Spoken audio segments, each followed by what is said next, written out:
Is the use state. तो चलो, लेकिन मैंने इसकी एक डेफिनेशन निकाल रखी है पहले चैट जीपीटी में। सबसे पहली डेफिनेशन है, रिएक्ट में यूज स्टेट एक हुक है जो हमें मदद करता है स्टेट को अपडेट करने में फंक्शनल कंपोनेंट के अंदर। लेकिन हुक से पहले हमारे पास क्लास कंपोनेंट हुआ करती थी जिसका यूज करके हम स्टेट को अपडेट करते थे, बट हमारे पास अब यूज स्टेट है। फंक्शनल कंपोनेंट का भी यूज करके, याद रहे फंक्शनल कंपोनेंट का भी यूज वैल्यू को अपडेट करने में किया जा सकता है, पर उसको हमें खुद से टाइप करके करना पड़ेगा, यानी डायनेमिकली करना पड़ेगा। तो सबसे पहले तो हम बात करते हैं यूज स्टेट को क्रिएट कैसे करते हैं। यूज स्टेट को यूज करने का सबसे बेसिक तरीका यही है, और रिएक्ट के अंदर जो सबसे पहले हुक सिखाया जाता है किसी भी कोर्स में वो यूज स्टेट ही होता है, और सबसे यूज होने वाला भी यूज स्टेट ही है। सबसे पहले तो यूज स्टेट को आपको ऐसे क्रिएट करना पड़ता है। आपको कोई भी आपको यहाँ पर नाम दे देना है, कॉन्स्ट लेट वेर कुछ भी, उसके बाद square bracket, then use state को आपको इंपोर्ट करना है जो कि रिएक्ट से इंपोर्ट होगा। फिर उसके बाद आपको ब्रैकेट यूज करनी है।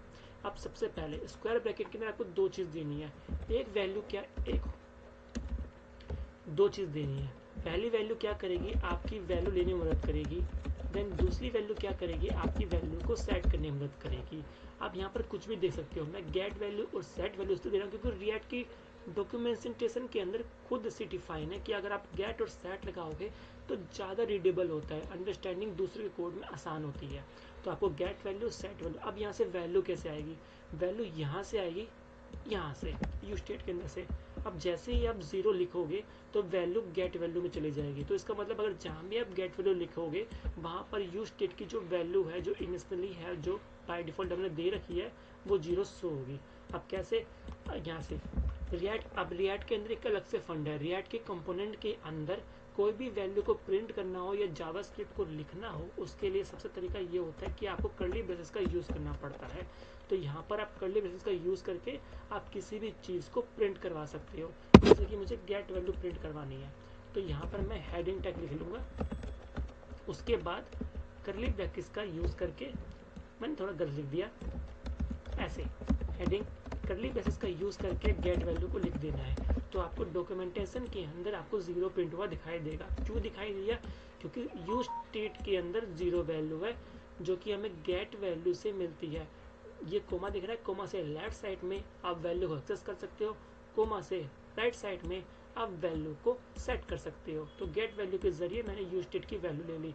अब जैसे ही मैं यहाँ पर 5 लिखता हूँ तो यहाँ पर मुझे 5 मिल जाएगा। अब एक चीज़ यूज स्टेट में सबसे इम्पोर्टेंट देने वाली बात ये है कि जैसे आप यूज स्टेट के अंदर कोई वैल्यू अपडेट करोगे, आपका ये कंपोनेंट फिर से रिफ्रेश हो जाएगा आपके बिना कुछ किए हुए। यहाँ तक कि यहाँ पर बिना कोई रिफ्रेश किए हुए जैसे ही यहाँ वैल्यू अपडेट होगी, यह आपकी गेट वैल्यू ऑटोमेटिकली अपडेट हो जाएगी, डॉक्यूमेंट में ऑटोमेटिकली वैल्यू प्रिंट हो जाएगी। यही यूज स्टेट की डेफिनेशन है जो यहाँ पर डिफाइन है। ये रहा, use state is a hook that let you add state to functional component। मतलब यूज स्टेट हमें स्टेट को अपडेट करने का मौका देता है। यूज स्टेट के अंदर खुद एक ऐसी चीज है जो वर्चुअल डोम को रिफ्रेश कर देती है, जिस वजह से गेट वैल्यू प्रिंट हो जाता है। तो यही इसकी सिंपल डेफिनेशन थी। हाँ, अगर आप सेट वैल्यू को यूज करके कैसे अपडेट करना है, सेट वैल्यू के जरिए भी आप वैल्यू को अपडेट कर सकते हो, बट इसके लिए आपको नेक्स्ट वीडियो का वेट करना पड़ेगा, क्योंकि आप सेट वैल्यू को यहाँ डिफाइन करके वैल्यू को अपडेट नहीं कर सकते। यहाँ पर आपकी प्रॉब्लम एरर आ जाती है। देख सकते हो कोई विजिबल नहीं हो रहा। कंसोल में दिखा भी देता हूँ क्यों नहीं आ रहा है। कंसोल टू मैनी रेंडर्स, ये एरर क्या है आपको नेक्स्ट वीडियो में पता चलेगा। और बस आपको इस वीडियो के अंदर इतना ही ध्यान रखना है कि यूज स्टेट के अंदर आप कुछ भी अगर वैल्यू दोगे तो गेट वैल्यू के जरिए आपको वो वैल्यू मिल सकती है।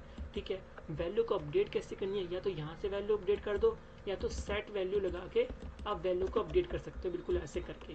पर इसको कब डिफाइन करना चाहिए, कैसे डिफाइन करना चाहिए, ये आपको नेक्स्ट वीडियो में देखने को मिलेगा। क्योंकि अगर आप यहाँ से वैल्यू अपडेट करोगे तो आपको ये एरर देखने को, क्योंकि अगर आप यहाँ से वैल्यू अपडेट करोगे तो आपको ये एरर देखने को मिलेगी, रिएक्ट मैनी टाइम रेंडर। तो इसलिए नेक्स्ट वीडियो का जरूर वेट करना।